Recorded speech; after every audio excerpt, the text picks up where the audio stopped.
तसेच 25 वर्षानंतर तोच विषय आम्हाला आमच्या काकाच्या मुखातून ते ज्ञान मिळालं.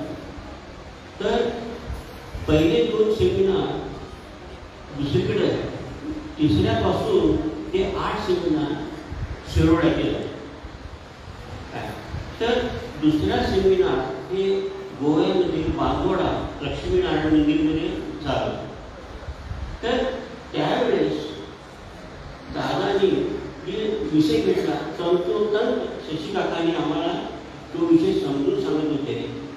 तर 2 दिवसानंतर खाली स्वयंपाकघर होतं आणि तिथं आम्हाला सर्वांना गुरुप्रसाद मिळत होता जेवणासाठी. तर तिसऱ्या दिवशी की जी साधना आपण दिवसा करत होतो ते पहाटे 4च्या सुमारास ते खाली प्रसाद बनवतात, म्हणजे जेवण बनवतात, त्या लोकांना ते ओंकार ऐकू यायला चालू झालं.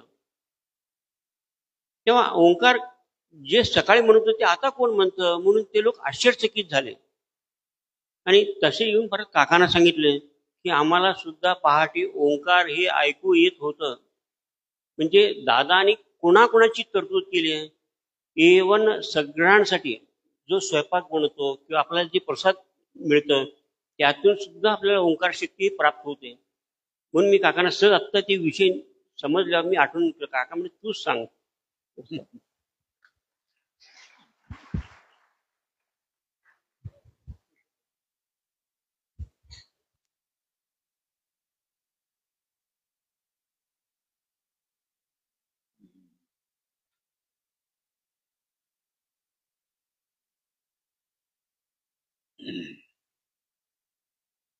आता आपण 10 मिनिटाचा ब्रेक घेतला ना, तर सगळ्यांच्या पर्यंत भेटणं वगैरे चाललं होतं.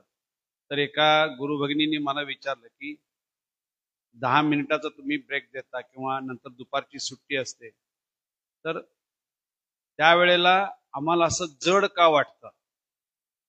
म्हटलं तो विषयच फार कठीण आहे, पहिल्यांदा डोक्यात काही जात नाही आणि तो विषय सोप्यात सोपा करून सांगायचा प्रयत्न काका करतात, तरी सुद्धा ते धारण व्हायला जरा वेळ लागतो. म्हणून तर फार जड झाले की मग पेंग येणं किंवा असं होतं. म्हणून 10 मिनिटाचा ब्रेक आहे. दादांच्या सेमिनार मध्ये आम्ही सुद्धा बसायचो असे 8, तर असं डोक्यावर न जायचं ते 8 काय चाललंय की कोणा लिहून काढून त्याचा अभ्यास करायला आता कळतंय. मग एक दिवस आधीच झोप येते म्हणून मी नाश्ता कमी करून लवकर येऊन बसलो होतो आणि पुढे बसायचं, जागा पकडायची. ही तर रिझर्वेशन नाही. दादा म्हणाले काय रे काय खाल्लंयस की नाही. खाल्लंय म्हटलं. दादा का कमी खाल्लं. आधीच काही कळत नाही आणि जास्त खाल्लं झोप आहे म्हटलं. आधीच डोक्यानं विषय जातो आणि खाऊन बसलो तर म्हटलं प्रेम घेते, मग काही कळतच नाही. म्हणजे तसं होतं कारण का विषय नवीन ऐकलाय आणि तो सोपं करून जरी सांगायचा प्रयत्न केला, आपण कधीच ऐकलेलं नाही ना. आता आम्हाला सांगताना काय डोकं जड बिल होत नाही का, आम्हाला डोकंच नाहीये.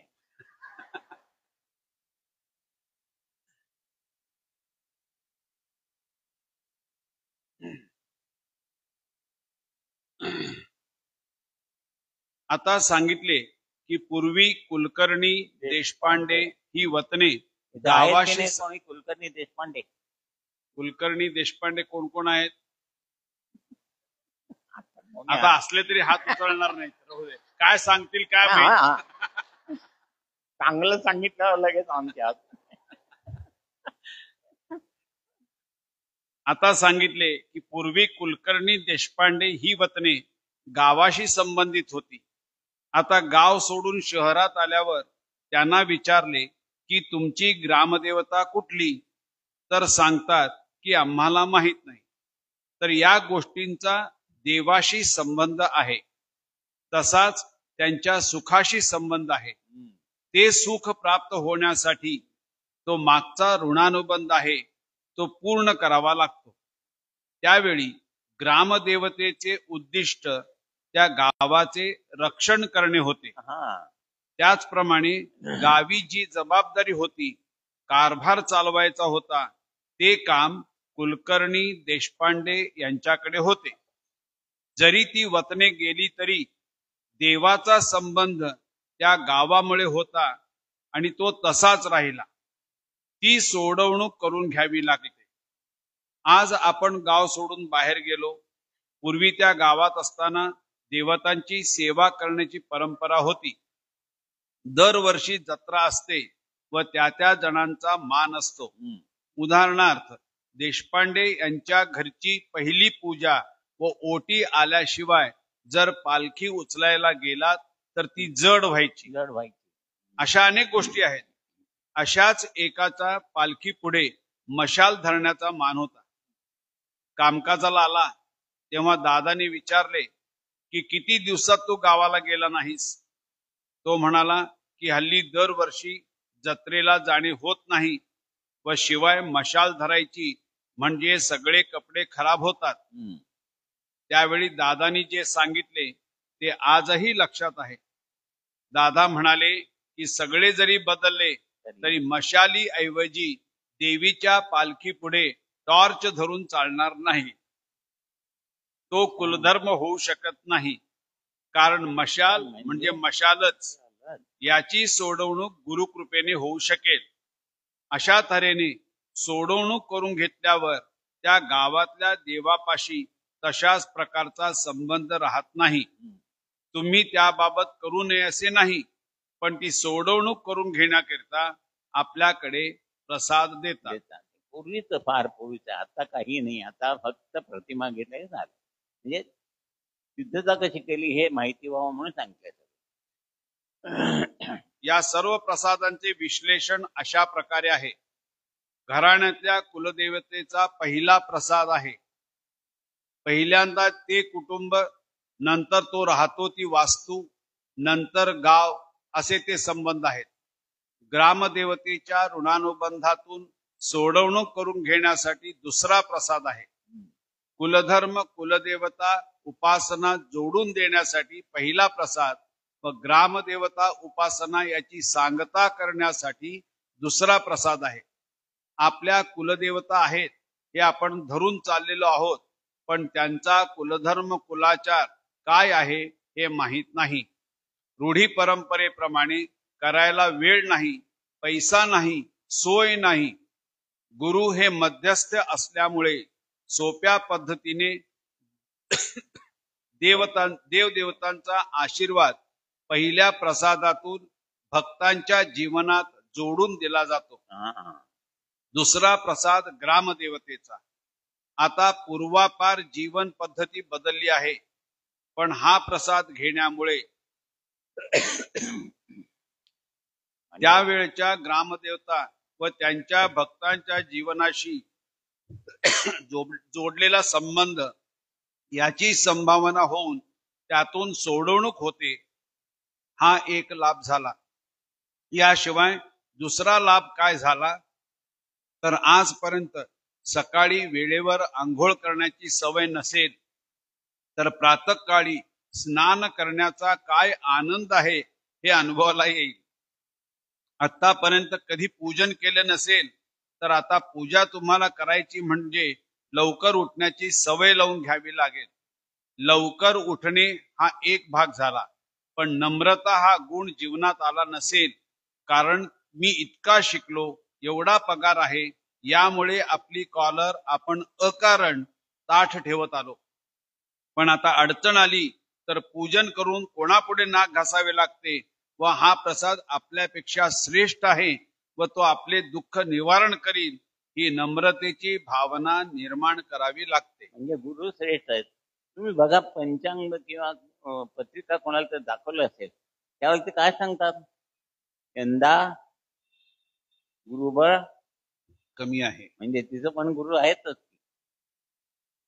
होय ना, असं सांगतात की नाही. तुम्ही पत्रिका गुरुबळ नाही, गुरुबळ आलं करा. म्हणजे गुरु, मग आता इथे हे गुरु प्रत्यक्ष भेटले आणि बळ दिलंय, मग ह्याला पत्रिका दाखवायला जायची आणि काही पत्रिका दाखवायची नाही.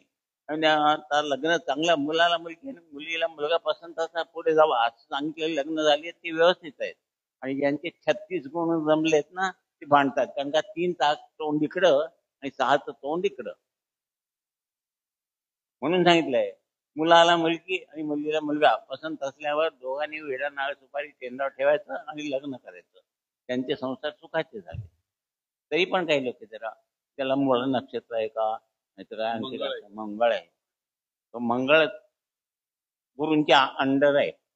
समजा मंगळ असू दे ना काही असू दे, अशी सगळी आमच्या केंद्रावर मंगळ असल्या मुलांची सगळी लग्न झाले, केंद्रावर लग्न झाले, सगळ्यांचं व्यवस्थित आहे ना रे.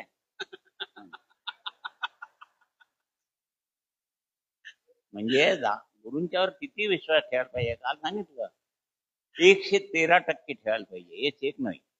म्हणजे गुरु सांगतात ते ब्रह्मवाक्य, आपण डळमळ झालो की मग ते डळमळतं. 113 का सांगितलं माहितीये का? 100% तर विश्वास पाहिजेच. आणि 13 म्हणजे काय? सब कुछ तेरा है, कुछ नहीं मेरा.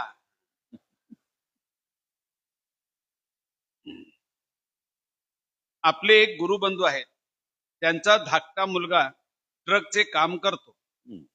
धंद्यात नुकसान झाल्यावर जेव्हा तो आला तेव्हा त्याला प्रतिमा दिल्या व सांगितले की त्यांचे पूजन करायचे हा. व ड्रायव्हर ट्रक घेऊन जाण्यापूर्वी प्रत्येक ट्रकचे पूजन करायचे. एवढ्या 2च गोष्टी सांगितल्या. 2-4 दिवस पूजन झाल्यावर तो सांगत होता, ट्रकच्या पूजनाआधी प्रतिमांचे पूजन, ते पूजन होण्याआधी साधना, त्याआधी अंघोळ, अंघोळ. एवढे करून 14 ट्रक आहेत, त्यांचे रोज हळद कुंकू वाहून पूजन, हे सगळे सकाळी 7 वाजण्याच्या आधी व्हावे लागते. कारण नाक्यावर जर ट्रक वेळेवर पोहोचले नाहीत तर भाडे मिळणार नाही. बरोबर. हे सर्व साधण्यासाठी त्याला रोज 4:30 वाजता उठावेच लागते. पण त्याला आधी सांगितलं 4:30 वाजता उठून तू सगळं कर म्हटलं तर काय म्हणायचं, मला नाही उठायला होत, नको उठू. म्हणजे समजलं ना, चांगल्या सवयी लावून घ्यायला पाहिजे. आता रोज एवढ्या लवकर उठायचे म्हणून म्हणजे जागरण करून चालणार नाही. हा. पण कामकाजाला आला त्यावेळी 4 वाजता उठून हे सगळे कर असे नाही सांगितले, नाही. तर फक्त प्रतिमा व ट्रक यांचे रोज पूजन कर एवढेच सांगितले. प्रसाद घेण्याने आपले काम तर होतेच, पण आपल्याला चांगल्या सवयी लागून हा. आपले आचरणही सुधारते. नंतर त्याचा धंदा चांगला चालला व सगळेच चांगले झाले. हा. माणसाकडे बघितले की अविचार म्हणजे तो माझ्यापेक्षा कमी आहे व मी त्याच्यापेक्षा मोठा आहे, त्याच्यात काय कमी आहे हे शोधण्याची प्रवृत्ती जाऊन या मार्गदर्शनाप्रमाणे ईश्वराकडे बघण्याची जी दृष्टी आहे तीच दृष्टी माणसाकडे देखील बघताना राहील, हा. ही सवय लागेल. असे विचार निर्माण झाले तर मानवता धर्म या समितीच्या ब्रीदवाक्याला आपण जागलो असे होईल. आपण करतो ही केवळ दुःख निवारणार्थ निराकरणे नसतात, तर जीवनाकडे बघण्याचा जो दृष्टिकोन आहे त्यात बदल होणे व जीवन घडवण्यासाठी ती असतात. आता 3रा प्रसाद हा वास्तूसाठी आहे. मी माहिती म्हणून सांगितलंय. म्हणजे पूर्वी तेव्हा किती अवघड होतं, प्रत्येकाचा एक प्रसाद घ्यायचा आणि तो पूजन करायचा. हे सगळं करत आणून सौम्य करून, मॉडिफिकेशन करून, सिम्प्लिफाय करून फक्त प्रतिमा आणलं आणि त्याला फक्त 2 हस्तक आणि 1 मस्तक. म्हणजे दादाने किती विचार केलाय. आणि ह्याच्यापेक्षा सोपं काय असणार आहे? 24 तासातला अर्धा तास.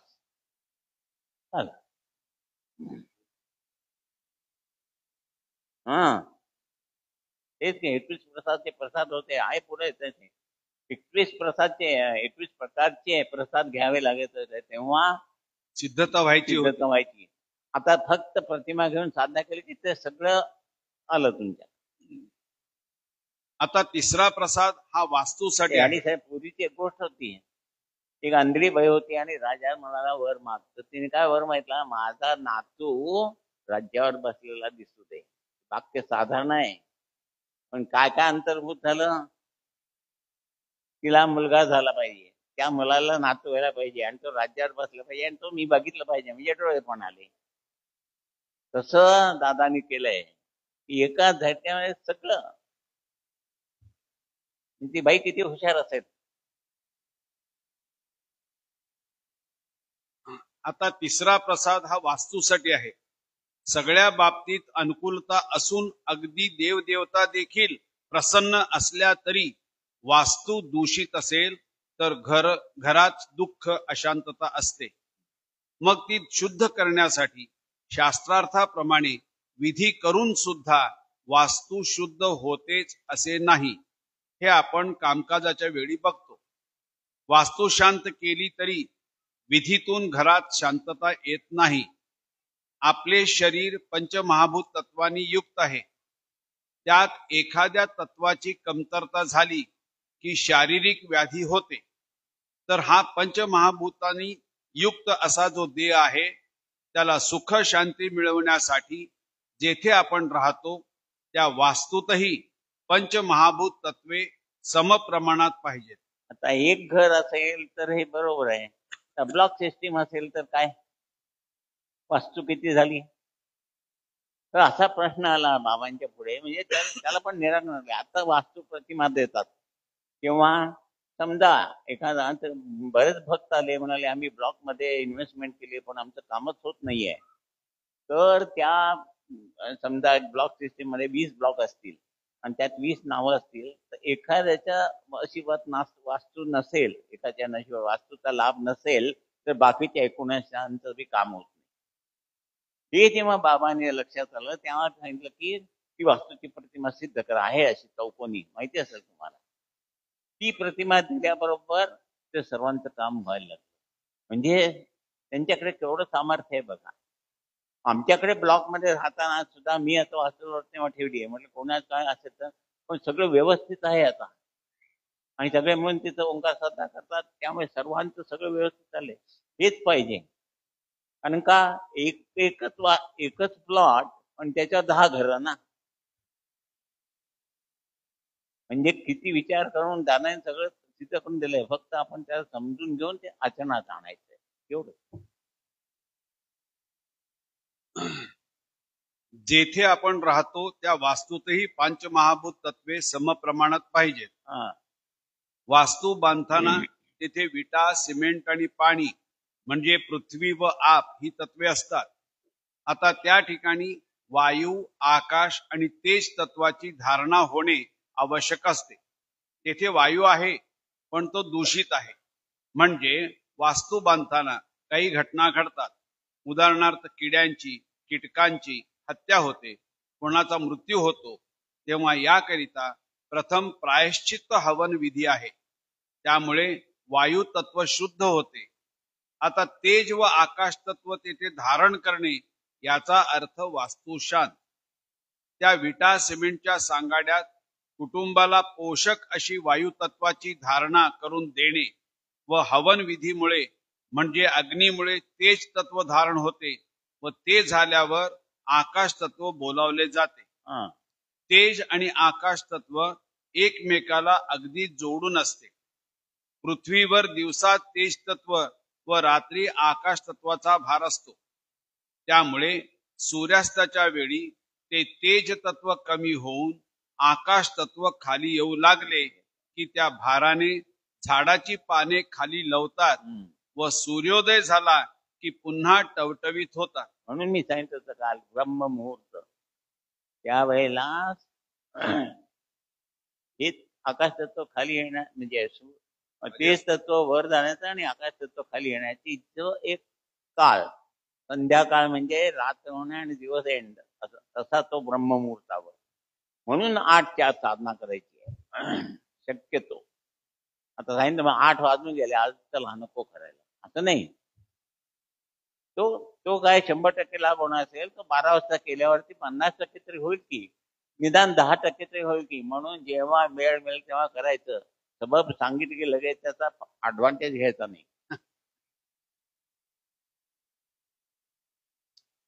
पृथ्वीवर दिवसा तेज तत्व व रात्री आकाश तत्वाचा भार असतो. त्यामुळे सूर्यास्ताच्या वेळी तेज तत्व कमी होऊन आकाश तत्व खाली येऊ लागले की त्या भाराने झाडाची पाने खाली लवतात व सूर्योदय झाला की पुन्हा टवटवीत होतात. कारण तेज तत्व हे त्यांचे जीवन आहे. तर घरात ही 5 तत्वे पाहिजेत व त्याला वास्तू शांत म्हणतात.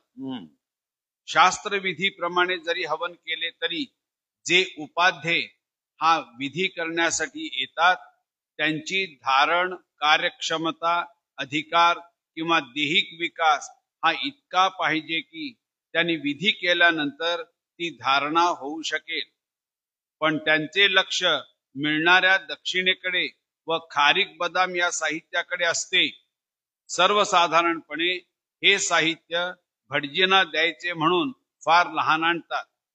मी बघितले आहे की काही ठिकाणी वेलदोडा देखील मोठा ठरेल एवढ्या सुपाऱ्या लहान असतात. आणि आणली नवीन फॅशन एवढीशी प्लास्टिक पिशवी, त्यात एवढे 4 दाणे. दादा म्हणायचे ओटी भरताना असं असे भरून घ्यायचं आणि खाली असं पोकळ ठेवायचं आणि ते नेत जायच तर एवढेच जातात. म्हणजे संध्याकाळी पेजेला सुद्धा ते तांदूळ पूर्ण नेत अशी ओटी भरायची. सुपारी दिसत नाही, हाती भरायचे नाही, एवढीशी पिशवी असते प्लास्टिक तिलमन, त्याच्यात 4 दाणे तांदूळ आणि एवढीशी सुपारी. त्यापेक्षा न केलेलं बरं की. बघितल्यानंतर समाधान व्हायला पाहिजे ना. विड्यावर दक्षिणा म्हणजे तांबडा पैसा. एकदा आपल्या केंद्रावर एका बाईंना नारळाचे तोरण आणायला सांगितले होते. ते त्यांनी आपल्या पर्स मधून आणले. कारण का लोक विचारतील ना कुठं जाता म्हणून. तोरण घेऊन कुठं चालल्यात नारळाचं असं विचारतील म्हणून हे केंद्रावर म्हणजे आम्ही केंद्रावर जातो किंवा महाराज यांच्याकडे जातो म्हणजे हे कमीपणा असं. Out of fashion. एवढे नारळ लहान होते. नेहमीच्या आकाराचे नारळाचे तोरण घेतले तर बाहेर कोणीतरी विचारतील तेव्हा हे पर्स मधील तोरण उत्तम. दादा म्हणाले ते विसर्जन करू नका, केंद्रावर दाखवण्यासाठी ठेवा. देवाला देखील तक्रार करता येणार नाही, कारण नारळाला नारळ आहे म्हणजे कुलधर्म झाला. असे भक्त आहेत. मग विधी तसाच होतो आणि आशीर्वादही तसाच मिळतो. तुमचा अनुभव सुद्धा सांगतो आम्ही. दादांनी ओटी भरायला सांगितल्यानंतर आम्ही कोल्हापूरची महालक्ष्मी आमची कुलस्वामी म्हणून आम्ही हे सगळे कुटुंबीय सगळे गेलो आणि मात्र सगळं तिथंच घेऊया नारळ बिरळ. मग दुकानात साडी आणायला गेलो. देवीची साडी पाहिजे म्हटल्यावरती टाकली 40 रुपयाची. पोतेर बरं पण ते नको. मी म्हटलं काय हो असं का म्हटलं. मी म्हटलं 2-2.5 हजारापर्यंत साडी तुम्ही कुठल्या गावून आलात. कारण पहिल्यांदा गिरायक माझ्याकडे 2.5 हजारची साडी मागतो. खरं खोटं सांगत नाही. दादांनी ओटी भरायला सांगितलं अशी चांदीच्या ताटामध्ये 9 काठापात्राची साडी घ्यायची. बायकोला घेताना किती घेता. असली बायको नेसेल का 50 रुपयाची साडी. तर म्हणे देवीला म्हणजे जी देणार तिच्यासाठी साडी 50 रुपयाची. तर म्हणाले त्या काठापात्राची म्हटलं व्यवस्थित साडी 2.5 हजार रुपयाची.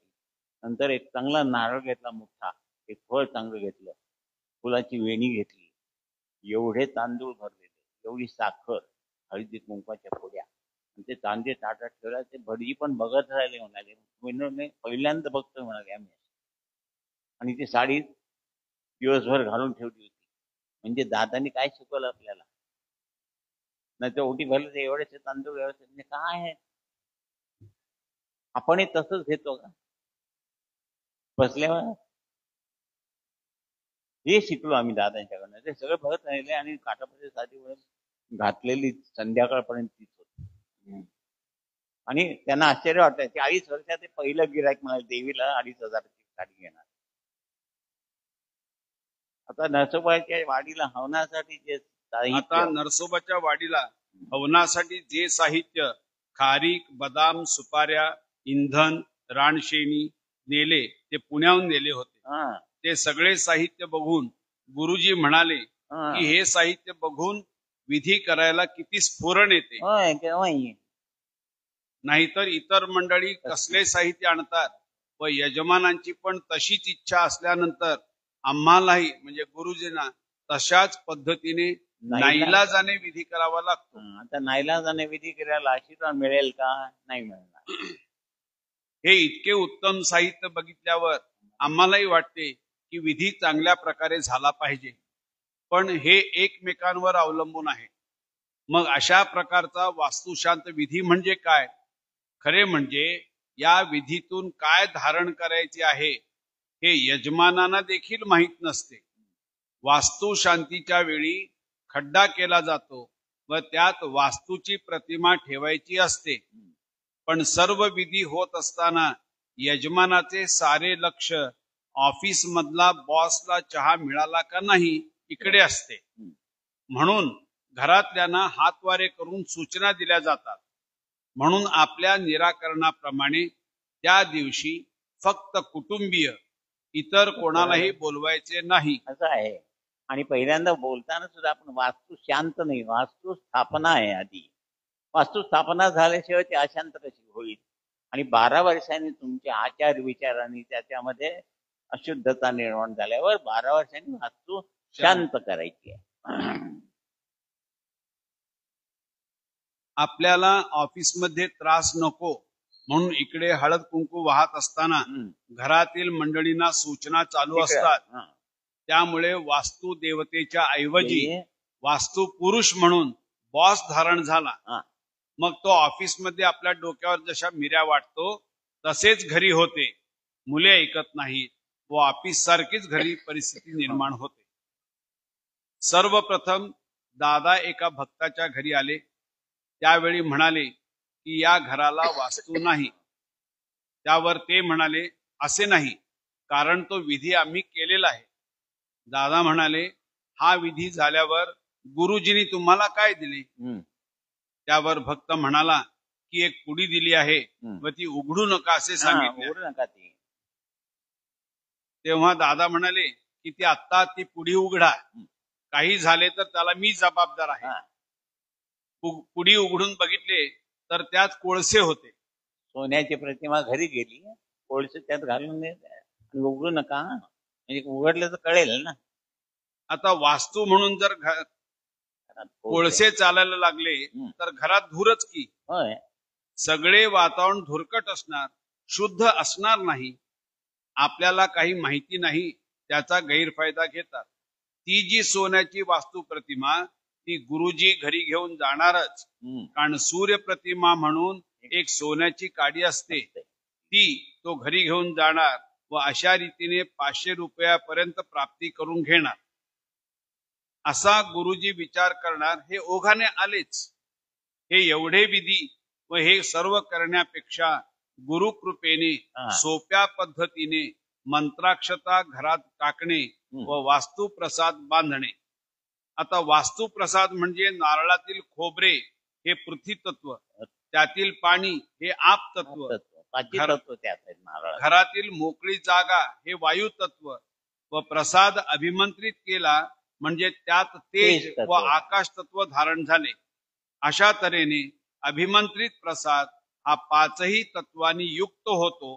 तो बांधला म्हणजे वास्तू शांत झाली. पण इथे पैसे खर्च झालेले नाहीत ना, म्हणून कोणाचा विश्वास बसत नाही. आता वंदनीय दादा जेव्हा प्रथम आमचेकडे म्हणजे दीपककडे आले तेव्हा म्हणाले तुमच्या घराची वास्तू शांत झाली नाही व ती झालीही नव्हती, कारण पूर्वी आम्ही त्याच घरात भाड्याने राहत होतो व ती विकत घेतल्यानंतर पूर्वीच्या मालकाने हा विधी केला असेल व म्हणून आता वास्तू शांत करायची आपल्याला गरज नाही असे वाटले, म्हणून काही केले नाही. जेव्हा दादा म्हणाले की वास्तू शांत झाली पाहिजे त्यावेळी माझे वडील म्हणाले की हा विधी करण्यासाठी 25 रुपये देखील खर्च करण्याची माझी ऐपत नाही. त्यावर दादा म्हणाले केवळ 2-2.5 रुपयात हे सर्व काम होईल, कारण 1 नारळ व 1 वाटी तांदूळ एवढे पुरे आहे. दादानी स्वतः घरात मंत्राक्षता टाकल्या व प्रसाद बांधला आणि त्या दिवशीच आमच्या घरातील डॉक्टर बंद झाला. आता आमच्याकडे सुद्धा येतात, त्यांना शनिवारी काय करतो आम्ही, नारळ सोलायचा म्हणजे फोडायला अनुकूल होतो. सोलायचा शेंडीकडनं असा पाण्यात बुचायचा, अर्धा ठेवायचा सकाळी, शनिवारी सकाळी संध्याकाळपर्यंत. संध्याकाळी 5ला जायचं सेवकांनी, तो फोडायचा आणि कागदात गुंडाळायचा, पाणी पुसायचं आणि न बोलता बाहेर जायचं, उकिड्यावर टाकायचा. येताना बाहेरच हातपाय धुवूनच वास्तूमध्ये आत यायचं.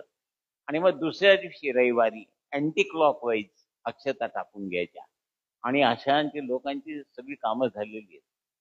हे सोपं निराकरण आजीबाबांचं आहे, पण लोकांचा विश्वास बसत नाही. काय नारळ पण शकत नाही. 28,000 रुपये करून तुम्ही सगळे यज्ञ केले.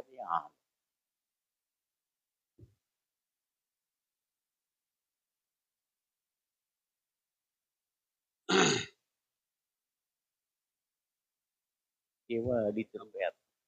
त्यावेळी माझे वडील म्हणाले की हा विधी करण्यासाठी 25 रुपये देखील खर्च करण्याची माझी ऐपत नाही. नाही. त्यावर दादा म्हणाले, केवळ 2-2.5 रुपयात हे सर्व काम होईल, कारण एक नारळ व 1 वाटी तांदूळ एवढे पुरे आहे. दादानी स्वतः घरात मंत्राक्षता टाकल्या व प्रसाद बांधला आणि त्या दिवशीच आमच्या घरातील डॉक्टर बंद झाला.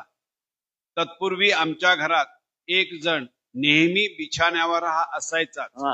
मी बरा झालो की बहीण, अशा प्रकारे घरातील 10 माणसांपैकी एक आडवा असायचाच. पण वास्तुप्रसाद बांधल्यावर हे सगळे थांबले. म्हणजे 5ही तत्वे धारण झाली हे निश्चित. तर आपले हे निराकरण इतके सोपे आहे की वास्तुशांत विधीला अर्धा तास पुरतो.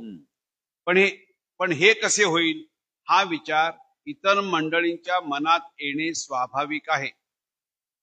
याशिवाय बाहेरील मंडळींचे विचार असे असतात, घर चांगले आहे पण हा रंग का लावला, सिमेंट कंट्रोलचे का काळ्या बाजारचे, एवढा पैसा कुठून आला, इत्यादी इत्यादी. त्या दिवशी वास्तूतला वायू शुद्ध असायला हवा, पण त्या असल्या विचारांनी दूषित होऊ शकतो. म्हणून त्या दिवशी बाहेरील मंडळींना बोलवायचे नाही. वास्तूचे आसन शेवाळ आहे, ते वाळते पण मरत नाही. जरा पाऊस पडल्याबरोबर सगळीकडे दिसते, ते मरत नाही, म्हणून त्याला अक्षय वनस्पती म्हणून ओळखतात.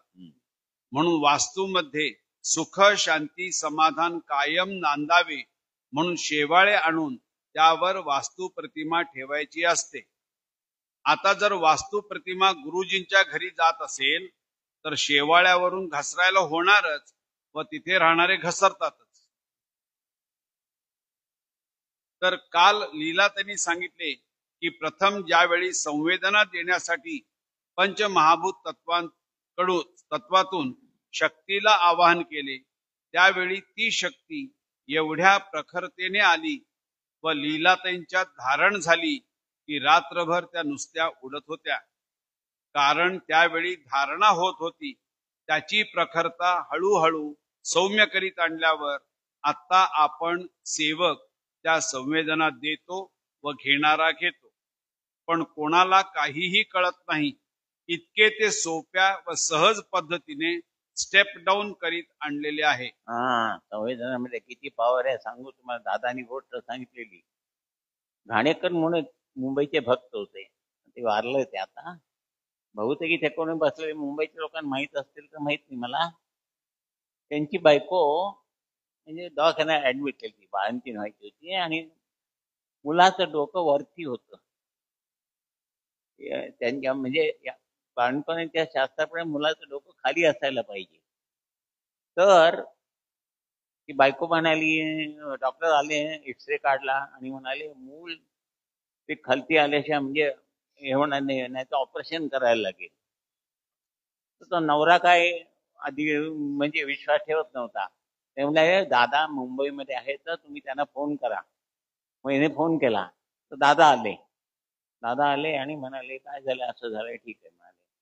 तर हा घाणेकरला माहित नव्हतं दादा काय काय माहिती. तुम्ही उपचार करणं म्हणजे आर यू डॉक्टर म्हणून विचारलं. ते म्हणाले मी डॉक्टर आहे, काय कोण आहे ते नंतर सांगतो, आधी तुझी बायको कुठे ती दाखव. गेले आत दादा गेले नाही, काय केलं नाही, डोक्यावर हात ठेवला आणि असं केलं 2दा. आता म्हणाले जाते डॉक्टर बोलून आणि एक्सरे काढून बघ म्हणे. डॉक्टरने बोलून एक्सरे काढलं, ते मूळ फिरलं होतं. हे दादानी सांगितलेलं आहे. आणि नंतर मग घाणेकर मलाही भेटला, त्यालाही विचारलं ही गोष्ट खरी. म्हणजे संवेदनामध्ये काय नाहीये. डॉक्टर सुद्धा आश्चर्यचकित झाला एकदम. आणि मग डिलेव्हरी नॉर्मल झाली. हे अनुभव आम्ही दादांच्या तोंडाने ऐकलेले आहेत, आम्ही सुद्धा अनुभवलेले आहेत. निराकरण सांगितलं की अजून निराकरण करायची आज कामं झालेली आहेत. तिथेच माझी मुलगी आहे भाऊ. ती बुधवारी फोन केला मला, बाबा माझी गाडी विकायची, काम होत नाही, ते सांग विकली तर बरेच दिवस झाले. बरं असं काम शनिवारी म्हटलं 11 रुपये ठेवा आणि माझं काम लवकर होते असं प्रार्थना कर. बुधवार केलं लगेच. दुसऱ्या दिवशी गुरुवारी लगेच गिऱ्हाईकाला 5 लाखाची गाडी होती. अवधूत पाटील ते आई वडील आलेत बघायचं, तिथे हात वर करतायत. त्यांनी मला फोन केला, म्हणाला बायकोचं लग्न होऊन झालं, विसा आलाय, विसा येत नाही अजूनही, तिथं उभारलेत बघा ते. त्यांचा मुलगा लंडन ह्याला अमेरिकेला ना का लंडनला, लंडन. 11 महिने लग्न होऊन झाले आणि मी एकटा कंटाळलो, आधी येतं विसा येत नाही. बर म्हटलं, एक काम कर, मारुती देऊळ आहे का, ते आहे म्हणाला.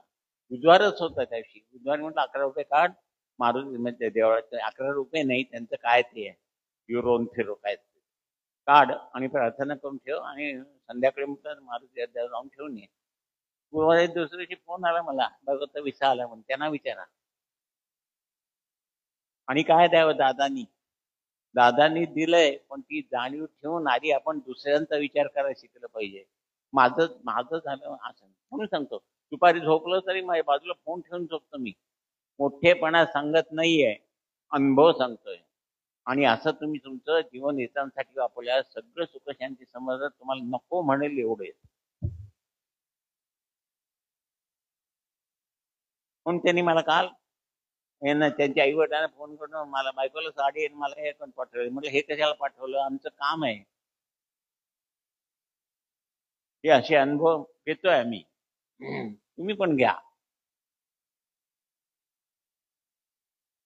तसेच अभिमंत्रित गोळ्या व तीर्थ हे करण्याचे वेळी ऋग्वेदातील ऋचांचा उच्चार करीत होतो व वेदातील अमुक पानावर 3 ऋचा आहेत, त्यांची संथा गुरुजींकडून घ्या असे त्यावेळी परमपूज्य हाजीबाबांनी सांगितले होते. त्यात शरीरातल्या संपूर्ण अवयवांचे वर्णन आहे व त्या ठिकाणी असणारी व्याधी निवारण व्हावी व तो शतायुषी व्हावा अशी त्यात प्रार्थना आहे. रामरक्षेमध्ये सुद्धा तेच आहे. काल मी म्हणून दाखवलं सगळ्या अवयवाचं रक्षण आहे. मग संध्याकाळी 5 मिनिटं उगीच एक टीव्ही बघायचा सोडून म्हटलं आणि त्यात जर कल्याण असेल तर ते करायला पाहिजे की नको, करायला पाहिजे. आम्ही 1948 पासून गणेश सांगितलं की गणेश स्तोत्र, रामरक्षा, आता 300 पाडे वगैरे म्हणत नाही. आम्ही गुरुभक्त हे भगवंता नारायण आणि रात्रोद्धाराची प्रार्थना हे म्हणतोच. मी, माझी बायको, माझा जावई असला घरात, मी जावे, आणखी मुलगी आणि माझी नात असली तर. आणि मला सांगितलं ते आता पुत्र आल्यापासून ते सुद्धा बसतंय. मग आम्हालाच लाज वाटायला, त्याला एवढे मोठे झाले ते आमच्या डोक्यात प्रसाद पडत नाही. हे एवढंच लहान काय बघा, तुम्ही ठरवा. आता सांगायचं काम आमचं आहे, सांगायचं काम आम्ही केलं, करायचं काम तुम्ही करायचं. म्हणून सेमिनार घेऊन त्यातनं काय शिकलो आपण घरी जाऊन घेऊन ठेवून ते आचरणात आणून अनुभवायला आलं पाहिजे. आम्ही अनुभवलंय. अजून अनुभव तुम्हाला 2-4 सांगायचे आहेत. आज ऐकलं तर तुम्हाला अंगावर काटा येईल. म्हणजे माझाही विश्वास बसत नाही त्यावर. तर तीर्थ, गोळ्या, तेल या त्यावेळी अशा पद्धतीने अभिमंत्रित केले जात असे. दादांनी हे सर्व बघितले, त्याचा परिणाम पण बघितला. हे संथापूर्वक संस्कृत किती जण म्हणू शकतील हा प्रश्न होता. संस्कृत येत नाही, मग त्या उच्चार बदलतात. तुम्ही म्हणून काय म्हणाले, शेठजींनी सांगितलं म्हणजे आपल्या मुनीमला, शेठजी अजमेर गए अशी तार कर म्हणून. शेठजी अजमेर गए, त्यांनी तार काय केली, शेठजी आज मर गए. म्हणजे अर्थ बदलला की नाही एकदम सरळ. तसं संस्कृत मध्ये तुम्ही म्हणताना जर उच्चार मध्ये फरक पडला तर लाभ होणार नाही, म्हणून ते सगळं बंद करून सोपं करून दिलंय. व्यंकटेश स्तोत्र मध्ये म्हणजे तिथे बसायचं आणि देवाला म्हणायचं, भरजरी साडी नेसायची, अंगावर सगळे दागिने घालायचे आणि म्हणे कृष्णा द्रौपदीला वस्त्रदान केलं आणि त्याबरोबर आम्हाला का कृपणता दाखवली आहे.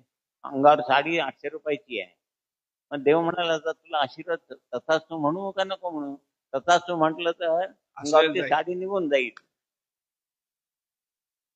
म्हणून ते बंद करायला सांगितलं. सगळं काही वाचू नका म्हणले, स्तोत्र नको, पठण नको. त्या काळानुसार ते होतं. सद्य परिस्थितीनुसार तुम्हाला काय सांगितलं. आता हा लहानपणी चॉकलेट खाल्ल्याशिवाय शाळेला जात नव्हता. आता मोठेपणी मला चॉकलेट दिल्याशिवाय मी नोकरीला जात नाही. म्हणजे हसाल की नाही तुम्ही. त्यावेळेला ठीक होतं, त्यावेळेच्या परिस्थितीनुसार यथाकालानुसार ते ठीक होतं. पण सध्याच्या परिस्थितीला काय, तुम्हाला धोतर नेसा, आणखी यज्ञ करा, या करा, होणार आहे? मग अर्ध्या तास साधना होईल की नाही? पायजमा घाला, नाही तर नका घालू. नका घालू म्हणजे पोलीस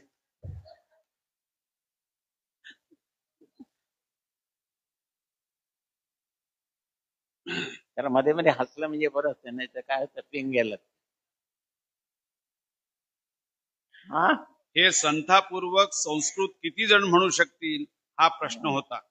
संता घेताना जरा फरक झाला तर अर्थ बदलतो. हा, तेव्हा या सर्व गोष्टी लक्षात घेऊन सद्गुरु नामस्मरण व ओंकार यातच हे सारे दादानी अंतर्भूत केले. हा, रिकाम बसल्यावर काय करायचं समज नाही तर ओम श्री साईनाथाय मा, ओम श्री साईनाथाय मा म्हणायला चालू करा, किंवा साईनाथाय मा म्हणा, किंवा नुसतं साईनाथ साईनाथ म्हणा.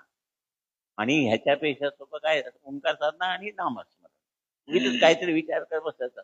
गॅलरीत बसलं असलं तर ती बस चालली ना, ती पुढे जाऊन उलटली तर उगीच काहीतरी. त्यापेक्षा देवात नामस्मरण करा ना. असं झालं तर, ते तसं झालं तर, काय झालं नाही आहे ना. आणि सकाळी उठल्यावर पहिल्यांदा पेपर वाचू नका म्हणायचं. आता एक चांगली बातमी असत नाही, मेलेले आणि सगळे पहिले फ्रंट पेजवर, की लगेच आपले विचार बिघडतात. तर काय उठलं, देवाच्या फोटोसमोर उभा करा, वसते लक्ष्मी कर मध्ये सरस्वती गरम गोविंदम प्रभाते कर म्हणा. सर्वे जना सुखीनो भवन्तु, सर्वे सन्तु निरामया, सर्वे भद्राणि पश्यन्तु मा कश्चित् दुःखं मा भवेत्, असं म्हणा. सगळ्यांचं कल्याण चिंता, म्हणजे तुम्हाला बरं वाटेल.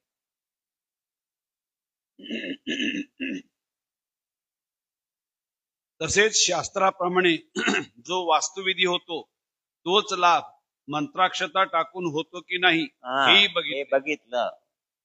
तसेच या रुचा नामस्मरण व ओंकारात अंतर्भूत केल्यावर होणारा परिणाम बघून मगच हे सिद्ध स्वरूपात निराकरण म्हणून दिले. दादा म्हणाले की वास्तुप्रसाद बांधायला गेलं की लोक म्हणतात बैठकीच्या खोलीत नको, लोक तर आतल्या खोलीत बांधा, कारण लोक विचारतील की हे काय बांधले आहे.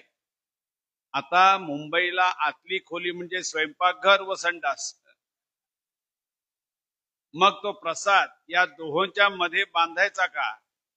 तेव्हा वंदनीय दादा म्हणाले की हा प्रसाद बैठकीच्याच खोलीत बांधला पाहिजे, व जो कोणी विचारेल त्याला स्पष्टपणे सांगायला पाहिजे की आमचेकडे येऊन उलट सुलट विचार करून जे या वास्तूतील वातावरण किंवा वायू दूषित करतात तसे होऊ नये व वातावरण शुद्ध राहावे म्हणून हा प्रसाद बांधलेला आहे. इतकं घट्ट तुम्ही व्हायला पाहिजे गुरूंच्या बाबतीत. लोकांची भीड ठेवण्यात काही होत नाही. भिडे भिडे पोट वाढे. आम्हाला लोकांनी नाव ठेवलं, काय सगळं तुम्ही सोडलंय, सगळं सोडलंय म्हटलं. मग काय लाज नाही सोडली, सगळं सोडलं नाहीये.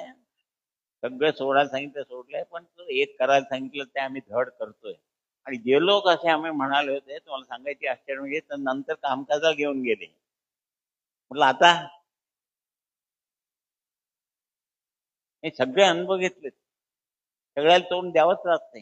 नाद करत नाही तुम्ही, प्रश्न करत नाही, गणपती बसत नाही.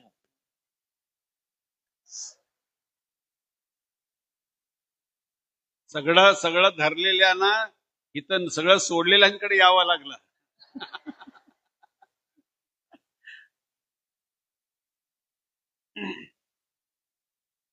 या कार्यपद्धतीत आपण सेवक आहोत ही आपल्यासाठी केवढी अभिमानाची गोष्ट आहे. बघा, तुम्ही पण सेवक, कोणी कमी नाहीये, सगळ्यांना केलंय. पण सगळेच काय सांगितलं, सगळेच राजे झाले तर काम कोण करायचं? कलेक्टर एक असावं लागतो, त्याच्या हाताखाली 1000 माणसांनी कामं करायची, बरोबर ना? सगळेच कलेक्टर तसे होते. तुम्ही सेवक, तुमच्या हातनं काय काम करून घ्यायचं, त्यांच्या हातनं काय करून घ्यायचं, सगळी योजना त्यांनी केलेली आहे. तुम्ही साधना करून गप्प बसा, तुमच्याकडनं काय करून घ्यायचं ते करून देते, बस.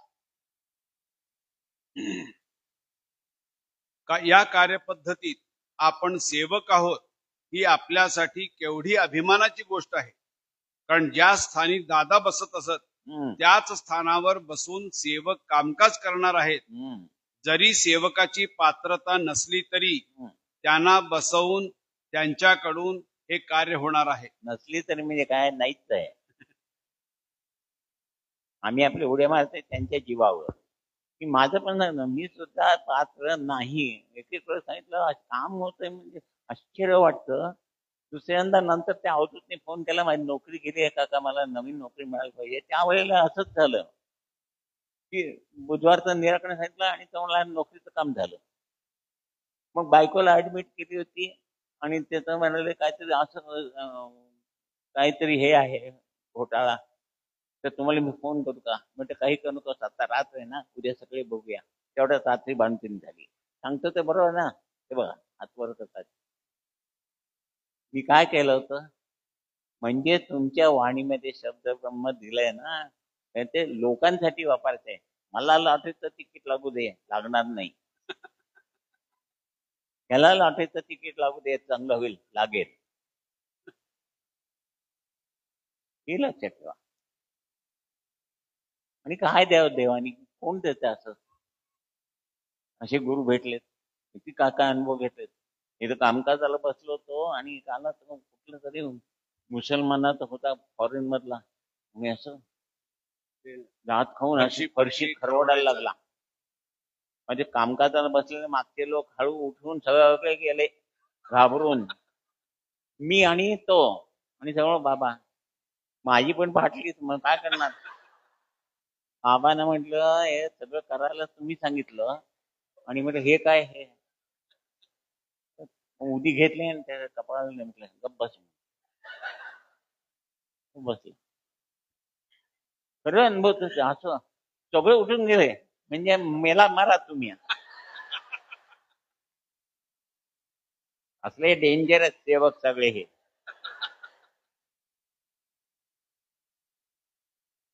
घर अनुभव खरखर म्हणजे फरशीवर खरखर असा आवाज येत होता, नखान खरोड होता एवढा.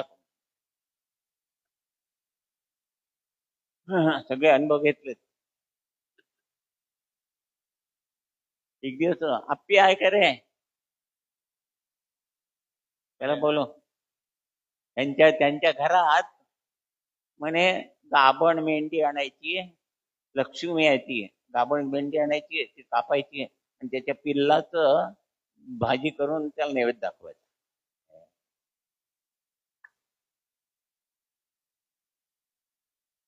ये रे इकडं.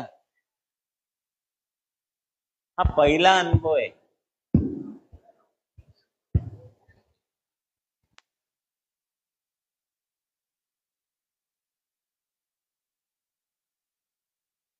याचं नाव अप्पी सुगंधी, प्रकाश सुगंधी. आमच्या घरात आम्ही पोळात राहायला आल्यावर तिथं हा दुकानात होता. मग आमच्याकडे वरती केंद्र होतं, तर भजन चालायचं. तिथं आलं तर चालतंय का म्हणाला. म्हणतो सगळे आले तर चालतात. मग तुमच्या घरी काय पद्धत होती सांग. तुमच्या घरी देवी लक्ष्मी होती ना, काळी लक्ष्मी. आता काळी लक्ष्मी नाही बघितली नाही आम्ही, गोरी लक्ष्मी बघितली आहे. आणि माझी बायको गोरीच आहे.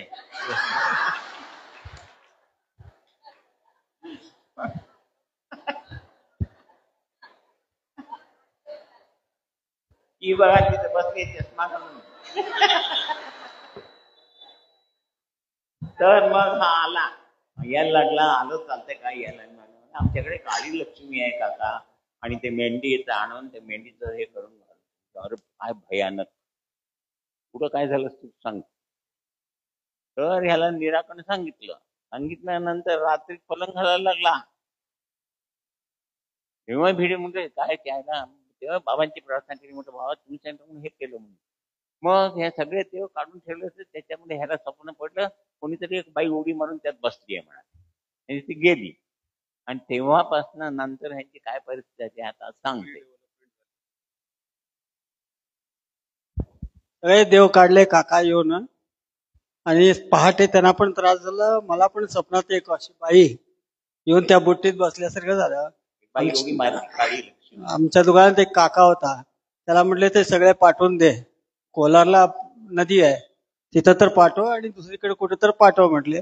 ठीक आहे म्हणून मग सकाळी आहे ना म्हटलं असं असं झालंय घरात. त्याने मग त्याला पाठवायचं नाही.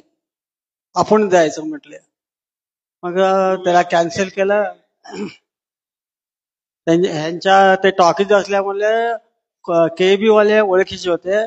14 जानेवारीला जेवायला येणार होते यांच्या घरात. नाही म्हटलं पहिला ते सोडून येऊ आम्हाला. नवीन गाडी 50 किलोमीटर दोस्त पण 3दा पंक्चर झाली.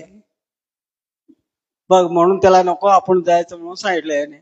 मग ते सोडलं. त्याच्यानंतर एक पण पंक्चर नाही. तिथनं इथं आलो. त्यांच्या घरात ते केबी वाले टाइमच झाला होता जेवायला. ते सगळं आले. ते त्या दिवस आपण घरात सगळे एकदम शांत झाले. नाहीतर लोक आल्या तर पळून जात होते. राहत नाही होत.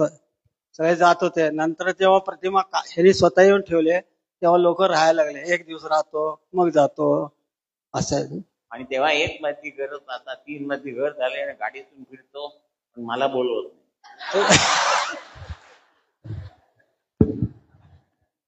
3 मजली 3 घरं आहेत आता, काही काळजी करण्याचं कारण नाही. म्हणजे अशी यांची ओळख झाली.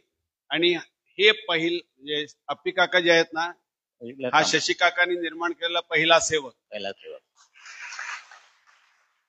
सगळं सगळं करणार आणि मागे राहणार. म्हणजे मोठेपणा मम्मी केलं असं कधी. सगळं फोटो लावायचं, हे सगळं मॅनेजमेंट सगळं. एक त्याला काम सांगितलंय आणि ते होत नाही असं कधी नाहीच. जरी सांगितलं त्या स्वर्गात जा आणि चांदोबाला खालती घेऊन यायचं, जाणारच. आणि त्यांच्याकडून आम्ही 50-60 सेवक तयार झालो.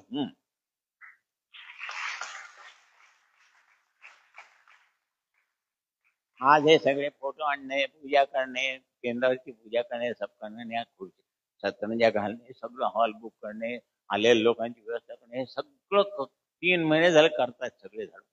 माझ्यापर्यंत काही आलेलं नाही. फक्त जेवण करून आराम सोबत. 8 तारखेला या हॉलमध्ये रेनोव्हेशनचं काम संपत आलं होतं. रात्री संपलं. बांबू वगैरे बांधलेले काढून संपलं. रात्री 10:30 पावणे 11 झाले. पीओपीचं ते घसाई केल्यानंतर जे पावडर पडते ती पूर्ण ह्या हॉलमध्ये भरलेली होती. दुसऱ्या दिवशी म्हणजे 9 तारखेला पहिल्यांदा आम्ही ह्या सगळ्याला शटर लावून बंद केलं. बाहेरचे जे जळगावचे, जोगेश्वरीचे जे आले त्यांना सगळ्यांना उतरायची व्यवस्था केली. आणि मग 9 वाजता हे सगळे गावाला गेल्यानंतर हे स्वच्छता चालू केली. म्हणजे त्या कामगार बायका ज्या आल्या त्यांनी केर वगैरे काढून सगळं स्वच्छ केलं. नंतर प्रसाद गिरगावकर, अमोल आणि सगळे 10-12 आपल्या विजापूर केंद्राचे सेवक त्यांनी पाणी आणून पूर्ण हॉल धुवून काढला. सगळं व्यवस्थित करून, म्हणजे बाकीच्या लोकांना बोलवून केलं नाही, अशी सगळी व्यवस्था करून. मग गाद्या लोकांना लागणार म्हणून गाद्या आणल्या. मग गाद्या आणून त्याच्यात ठेवल्या. त्याला उशाना आब्रे घालून, त्याला बेडशीट घालून सगळी व्यवस्था करून ठेवली. आले की सगळ्यांना बरं वाटावं. कारण गुलबर्ग्यावरनं आल्यानंतर दमून येणार हे नक्कीच होतं. पण ह्या सगळ्या गोष्टी करताना मी कोणी पुढं मागं नाही असं विचार केला की मी कशाला करू, असं नाही.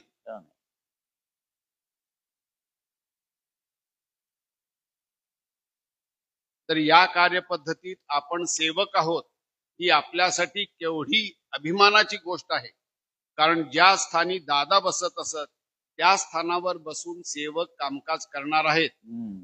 जरी सेवकांची पात्रता नसली तरी त्यांना बसवून त्यांच्याकडून हे कार्य होणार आहे.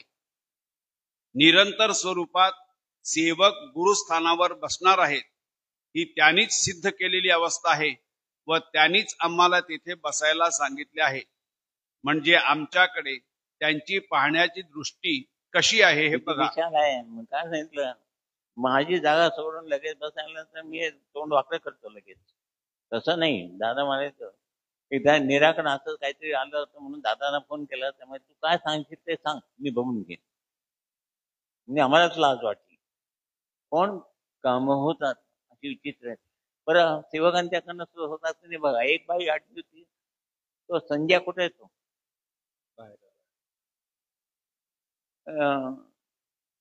कुठल्या गावाला संवेदन द्यायला गेला होता, सांगोला. तिथे बाई आटली होती आणि डॉक्टर माहिती आहे की तुम्हाला, ऑपरेशन म्हणजे लगेच 40 लाख रुपये, 40-50 हजार रुपये.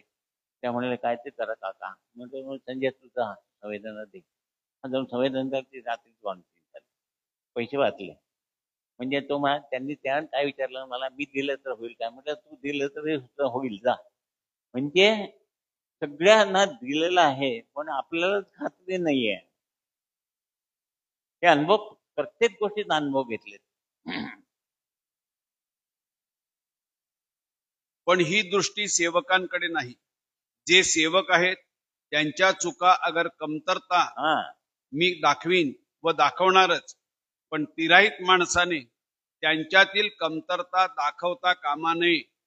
म्हणजे येणाऱ्या भक्तभाविकांच्या मनात हा सेवक इतरांपेक्षा कामकाज चांगले करतो पण इतर करीत नाहीत, ही उणीव इतर काढणार नाहीत, याची काळजी आपणच घेतली पाहिजे. अशा तऱ्हेने एखाद्याला दूषण देणे किंवा लावणे हा त्या गुरुस्थानाला कमीपणा आणणारा आहे, असे दादा म्हणत. आता कुटुंबात कमतरता काहीही नाही, सर्व बाजूनी अनुकूलता आहे. पण कुटुंबात वडील व मुलगा यांचे संबंध जन्मतःच चांगले नाहीत. कारण वडील मृत झाल्याशिवाय मुलाचा भाग्योदय नाही. असं असतं. तोपर्यंत नोकरी व धंद्यात तो प्रयत्न करीत राहतो, पण नुसते कष्टच वाट्याला येतात, पण त्या मानाने यश मिळत नाही. आईचा किंवा वडिलांचा मृत्यू झाल्याशिवाय तिसऱ्या पिढीत मुलगा होत नाही. मुलीचे आई वडील गेल्यावर होतो. हा झाला एक भाग.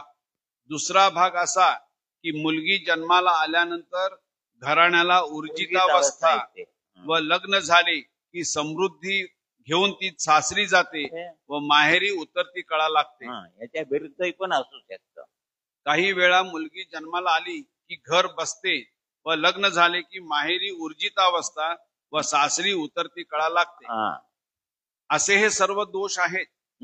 त्यानंतर वंश विमोचनाचे संकल्प देऊन 5 किंवा 11 आठवडे पूजन व मग हळूहळू हवन होईपर्यंत बंधन. पहिल्या वेळेलाच हे हवन होईपर्यंत बंधन घातले असते तर फार पंचायत झाली असती. कारण हवन होईपर्यंत मांसाहार परान्न हे बंधन होते. साधारण संक्रांतीला हवन होत असे व दिलेली सुपारी हवनाला आणावी लागे व हे हवन सामुदायिक होत असे. शास्त्राप्रमाणे वंश विमोचन विधी हा काशी प्रयाग गया येथे करावा लागतो. पण गुरुकृपेने हाच हवन विधी कुठेही होऊ शकतो हे हाजीबाबांनी गोगटे गुरुजी यांना पटवले. तोपर्यंत त्र्यंबकेश्वरला जायचे, त्रिपिंडी करायची, नारायण नागबळी करायचा किंवा गोकर्ण प्रयाग ह्याच स्थळी हे विधी झाले पाहिजेत असे होते. पण हाजीबाबांनी ऋग्वेदातील काही उतारे देऊन गोगटे गुरुजींना पटवून सांगितले व त्यांना ते इतके पटले की पहिली 5 हवने हाजी मलंगगडाच्या पहाडावरच झाली. आता हे गोगटे गुरुजी म्हणजे अस्सल कोकणचा ब्राह्मण, पण दशग्रंथी ब्राह्मण, त्यांना सगळं नॉलेज होतं. दादांची इच्छा काय होती, प्रत्येक भक्त आला होता तो वंश विमोचन करायचं प्रत्येकासाठी अवघड आहे. एक सामुदायिकरित्या असा काही विधी करता येतो का, त्याच्याबद्दल त्यांना माहिती पाहिजे होती. तर गोगटे गुरुजींना विचारलं, आपण म्हणजे सगळे दशग्रंथ वाचलेत, अशी काय सोय आहे का? ते म्हणले अशी काय माझ्या ऐकण्यात किंवा वाचण्यात आलेलं नाहीये. त्याबरोबर हाजीबाबांचा संचार झाला दादांच्या आणि म्हणाले, ऋग्वेदात अमुक ऋचेत अमुक पानावरील अमुक ऋचेमध्ये ह्याच्याबद्दल लिहिलेलं आहे, ते तुम्ही वाचा. मग त्यांनी तो ऋग्वेद काढून वाचून बघितल्यावरती अक्षरशः त्यांना नमस्कार केला. आणि ते अस्सल ब्राह्मण ते पहाडावर म्हणजे मुसलमान त्या दिशेने तिथं पहिल्या 5 हवनाला आले गोगटे गुरुजी. हे दादांनी सांगितलं आम्हाला.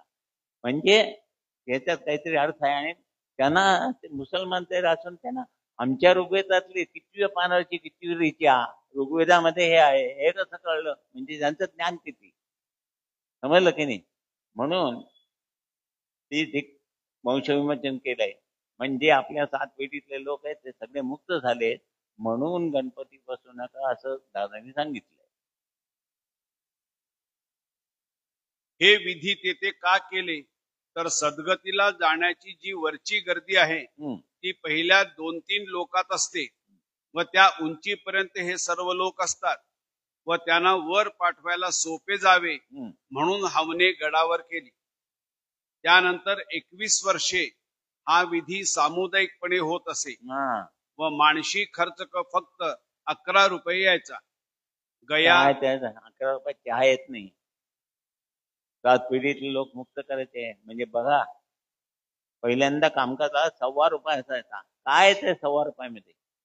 मग एकदा बाबा ताल्याने म्हणाले, अरे लोकांनो जरा विचार करा. म्हणाले 1.25 रुपयाचा चहा पण येत नाही. 1.25 रुपयात तुम्हाला गुरु एवढे देतात, ते निदान 5.5 रुपये तरी करा. तेव्हा 5.5 केले. पण आपण कसे आहोत, कामाला लागलो की ते 6 महिने झाले की पगार कधी वाढवता? इथं का वाढवले नाही? 11 ते 21 केलेत का? नाही, 11च सांगितलेत. हो, मग पगार लागला तेव्हा 1000च सांगितलेत. आता वाढवत नाही म्हटलं तर हा असं आहे आपण. म्हणून बाबा म्हणाले, ह्यांच्या साईबाबा म्हणाले, हे जे लोक आहेत ना, ह्यांना किती दिलंच ना तर ह्यांना समाधान होणार नाही. तेव्हा त्यांच्याकडे काना डोळा कर, बघू नकोस. आणि तुला काय सांगायचं ते सांग.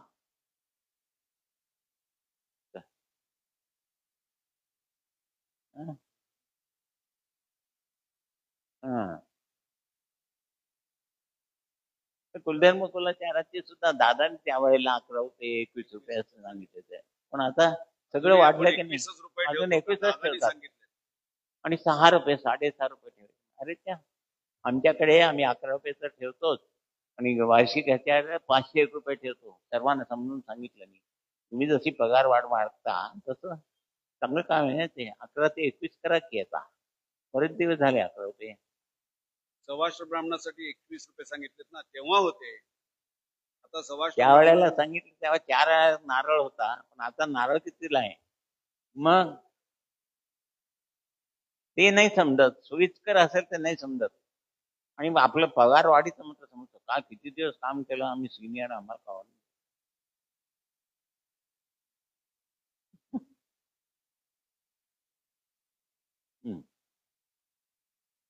त्यानंतर 21 वर्षे हा विधी सामुदायिकपणे होत असे व मानशी खर्च फक्त 11 रुपये यायचा. गया प्रयागला जाण्याचा खर्च, नंतर तेथील विधीचा खर्च, एवढे करून हवन विधी करणारे गुरुजी यांचा अधिकार असेल तरच हे शक्य होते. यात आपल्याला असे बघायला मिळते की 90% लोक तीर्थक्षेत्री असे विधी करतात व येताना संकटे घेऊन परततात.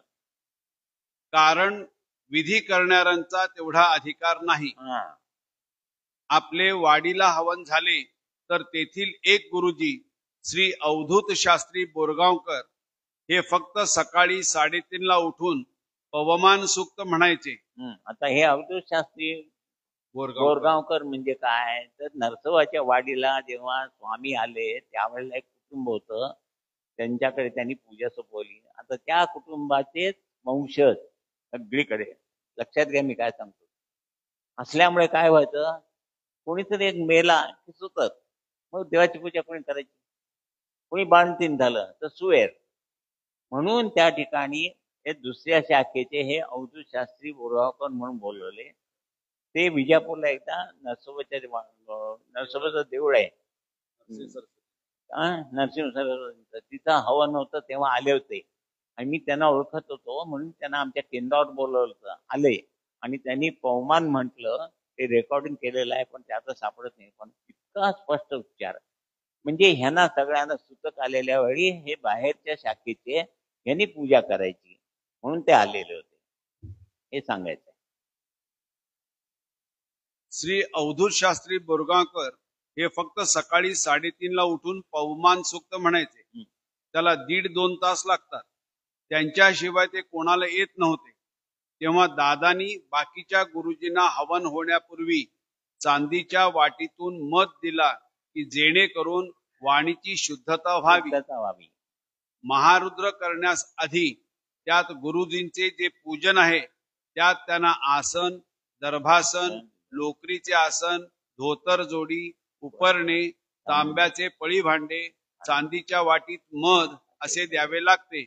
आणि महारुद्राच्या आधी वर्षभर ज्यांच्या घरी हवने होणार होती त्यांना दादानी सांगितले की मला जे साधन करायचे आहे ते वर्षभराचे आहे, तेव्हा या तुमच्या वास्तूत वर्षभर तुम्ही इतर कुठलेही धर्मकृत्य उदाहरणार्थ लग्न, मुंज, सत्यनारायण इत्यादी करायचे नाही. म्हणजे त्यांच्यावरच त्यांचं कुटुंब चालायचं, ते करायचं नाहीये. मग त्यांचा खर्च दादांनी दिला.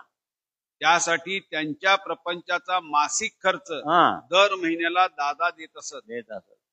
प्रत्येक हवनाचा संकल्प दादा लिहून देत व ते गुरुजी संस्कृत मध्ये त्याचे भाषांतर करून देत असत. हा आता आपल्याला वास्तूचा लाभ नसेल तर गुरुकृपेने तो निर्माण करायचा.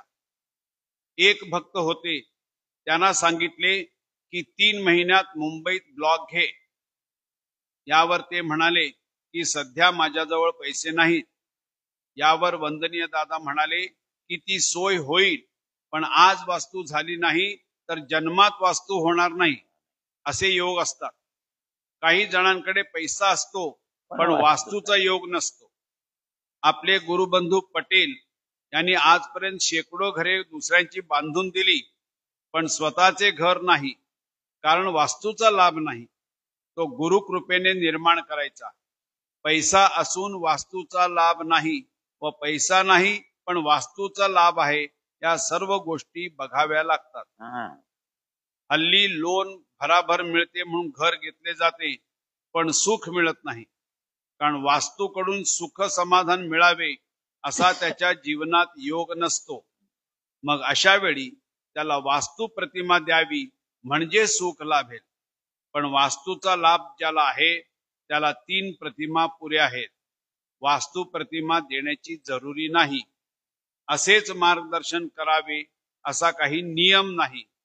पण आसनावर बसल्यावर कोणाला वास्तूचा लाभ आहे व कोणाला नाही याबाबत बाबा प्रेरणा देतील त्याप्रमाणे करावे. ते खरं आहे. आसनावर बसल्यावर खरंच काय होत, एक बिजू शिंदकेकर म्हणून आमच्याकडे मुलगी यायची, माझ्या बायकोला पण माहित आहे बघ. बिजी आपली, त्या नवरा फॉरेनला गेला होता. मग तो दर महिन्याला पैसे पाठवायचा. एकदा काय झालं, त्याला काहीतरी त्याची तब्येत बिघडली, बीपी वाढलं आणि दवाखान्यात ऍडमिट केलं. आणि ती जिथे नोकरीला होता ते काळजी घेत होते. आता तो आजारी पडल्यावर 7-8 महिने त्याला म्हणजे केअर घ्यावी लागली. त्यात पैसे आले नाही. मग ती कामकाजाला आली म्हणाली 2-3 महिने झाले पैसे आले नाही आहेत, काय करायचं. म्हणजे येतील बघूया आपण. मग 4 महिने झाले, 5 महिने झाले, 6 महिने झाले, 8 महिने झाले. मग तिने काय विचारलं, जिवंत आहे का मेल आहे ते तर सांगा. साहजिक आहे.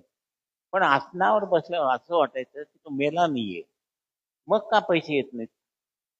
तर म्हटलं त्याची मी म्हटलं तिला, म्हणजे मला अजूनही आठवतंय, आज पण संध्याकाळपर्यंत जर पैसे आले नाही तर उद्यापासून मी तुला पैसे पाहिजे ते देतो. तर काय होतं.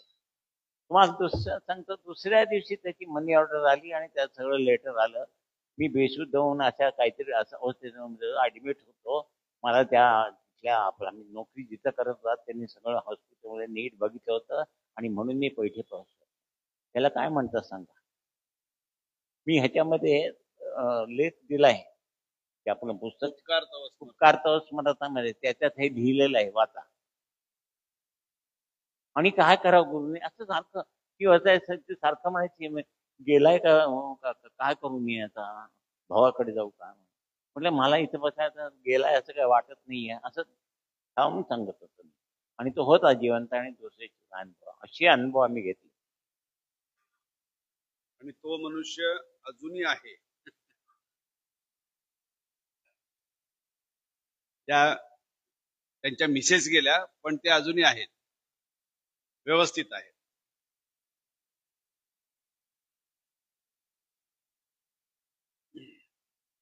अजूनही एक 15-20 मिनिटं वाचता चालेल. त्यामुळे हे काय आली जेव पण देत नाहीत आम्हाला.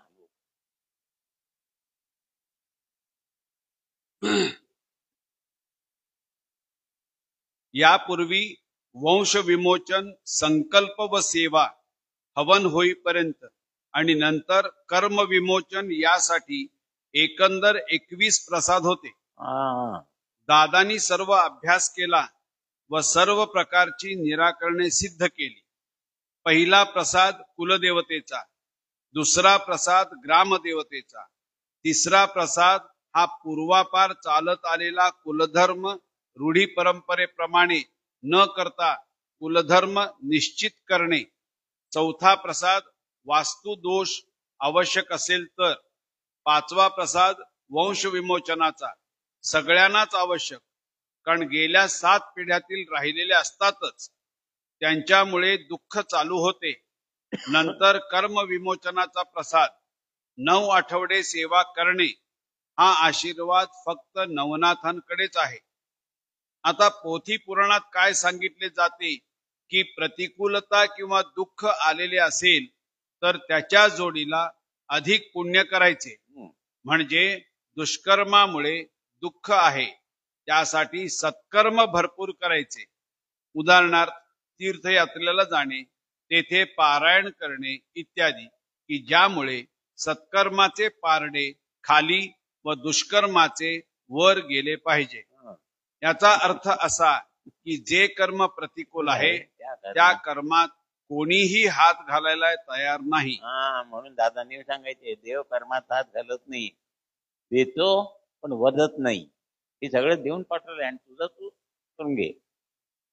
गुरु कर्मात हात घालतात आणि म्हणून त्यांना गुरु माऊली म्हटले.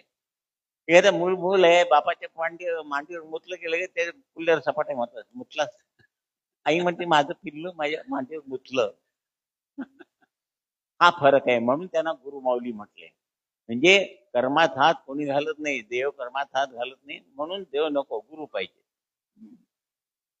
फक्त पुण्य वाढवायचे की जेणेकरून त्रास किंवा प्रतिकूलता भासणार नाही. पण प्रतिकूल कर्मात हात घालून अनुकूल करून देणे हे कार्य फक्त नाथपंथाकडेच आहे. म्हणून कर्म विमोचनाचा प्रत्येक संकल्प हा 9 आठवड्यांचा आहे. हे सर्व आता आपल्याला करायचे नाही, पण आपण कामकाज करतो तेव्हा हे माहीत असावे म्हणून सांगितले. सर्वात जास्त निराकरणे ही कर्म विमोचनातली होती. वंश विमोचनाची जबाबदारी सद्गुरूंनी घेऊन त्यांना सद्गती दिली. त्यामुळे वंशातील दोषांचे निवारण झाले. कुलदेवतेचा आशीर्वाद आपल्यापर्यंत पोहोचत नव्हता, ते काम गुरुकृपेने झाले. वास्तु दोष काढला, पण हे कर्म विमोचन म्हणजे स्वतःचे आपण आणलेले कर्म आपल्या जीवनाशी एवढे एकरूप आहे की त्या कर्मातील प्रतिकूलता काढणे व अनुकूल करणे याबाबत फार सुंदर विश्लेषण पुढे दिलेले आहे. प्रसाद 1 ते 9 कौटुंबिक व वैयक्तिक कर्म विमोचन. प्रसाद 10 ते 12 मातृपितृ ऋणानुबंध कर्म विमोचन. म्हणून हा या बोटात मातृपितृ ऋणानुबंध असतो. हे बघा, जन्मकर्म जन्म जन्मांतर, पितृजन, मातृपितृ आणि हा देवादिक. म्हणून ह्या बोटात अंगठी घालू नका, तुम्हाला मग त्रास चालू होतो. पहिल्यांदा अंगठ्या घालायचं प्लेन सोन्याची घाला आणि पवळी घालायची नाही. आजकाल फॅशन झाली आहे, यांनी पवळी घातली आम्ही पवळी घालायची. पण हे साधना करतायत मग आपण साधना करूया असं नाही म्हणत.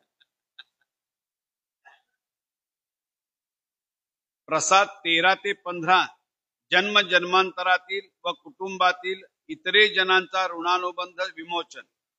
प्रसाद 16 ते 21 वंशातील देवादिकांचे ऋणानुबंध व वैयक्तिक देवादिकांचे कर्म ऋणानुबंध विमोचन. म्हणजे किती भानगडी आहेत बघा, 1 ते 21 प्रसादामध्ये.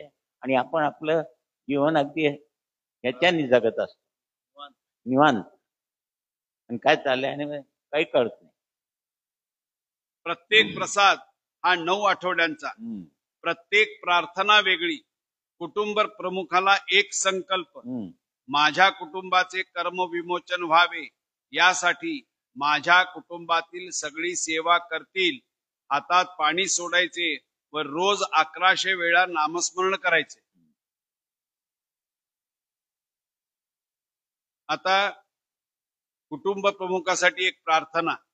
मी म्हणजे तिथं त्याचं नाव सांगायचं, नाव, त्याच्यानंतर गोत्र आणि शाखा कुटुंब प्रमुख म्हणून अशी प्रार्थना करतो की आमच्या जन्मजन्माच्या ऋणानुबंधात आमच्या हातून कायेने, वाचेने व मनाने जी जी काही पातके व प्रमाद घडले असतील किंवा आमच्या अज्ञानामुळे ज्या काही धर्मबंधनांच्या नियमांचे उल्लंघन झाले असेल त्याबद्दल आम्ही आमच्या दैनंदिन जीवनात पुनश्च तशी कर्मे आमच्या हातून घडू नयेत म्हणून आम्ही कुटुंबीय सद्गुरु सेवेचा लाभ जोडीत आहोत. तरी सुद्धा जी काही जन्मजन्मांची इतरे जनांची देवादिकांची ऋणे आज मितीला आम्हाला आमच्या जीवनामध्ये दुःख तथा अशांतता निर्माण होण्यास कारणीभूत होत आहेत अशा त्या प्रमादांचे किंवा पातकांचे परिमार्जन व्हावे म्हणून मी कौटुंबिक कर्म विमोचनाच्या इतक्याव्या प्रसादाचा स्वीकार केला आहे. आमच्या कुटुंबातील प्रत्येक व्यक्ती वैयक्तिक कर्म विमोचनाचा संकल्प सोडील. आता सांगू शकता का तुम्ही आमच्या ह्याचा सोडील म्हणून? मी काय प्रश्न केला. आता ते पुढचे समजा आता प्रश्न असा असता आणि घरातून तुमची मुलं बाळ आहेत त्यांनी त्यांना सांगितलं सगळ्यांनी मी तुम्ही कर्म विमोचना संकल्प सोडा तयार होतात. आमचा काही विश्वास नाही. गॉड बीड काही नाही. कर्म विमोचनार्थ आम्ही सद्गुरु नामस्मरण संख्या 1100 प्रत्येक व्यक्ती दररोज नियमितपणे करू. आम्हा कुटुंबियांच्या जीवनात सद्गुरु कृपेचा लाभ होऊन सदैव सुख शांती समाधान लाभावे अशी मी परमपूज्य बाबांचे चरणी प्रार्थना करतो. हे कुटुंब प्रमुखांसाठी ही प्रार्थना असायची आणि त्याप्रमाणे त्यांनी ती केल्यानंतर त्याप्रमाणे रोज 1100 वेळेला जप करायचा म्हणजे सगळ्यांनी घरातल्या लोकांनी आणि मग बाकीच्यांनी पण सगळ्यांनी करायचं. हे सुरुवातीला सिद्धता होण्यास पूर्वीचं कायम आहे आणि सिद्धता झाल्यानंतर आपल्याला सर्व काही अंतर्भूत करून साधनेमध्ये ती कॉम्प्लेक्सच्या गोळीसारखी ओंकार साधना दिली आहे बस. आणि त्यात फक्त अर्धा तास लागतो. आता वैयक्तिक कर्म विमोचन कुटुंबातील कुटुंब प्रमुख सोडून बाकीच्या कुटुंबीय मंडळींनी दररोज खालील प्रार्थना पूर्वक संकल्प सोडावा. मी नाव सांगायचं, गोत्र आणि शाखा सांगायची.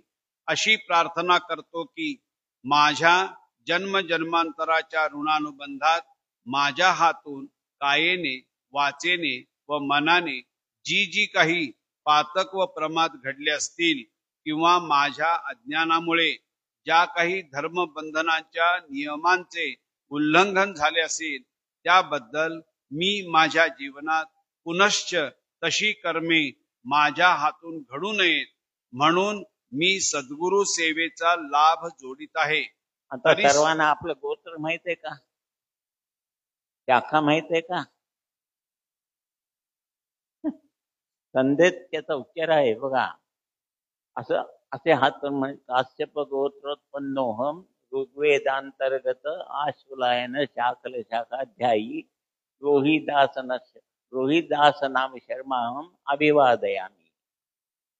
म्हणजे संदेत सगळी तरतूद आहे याची.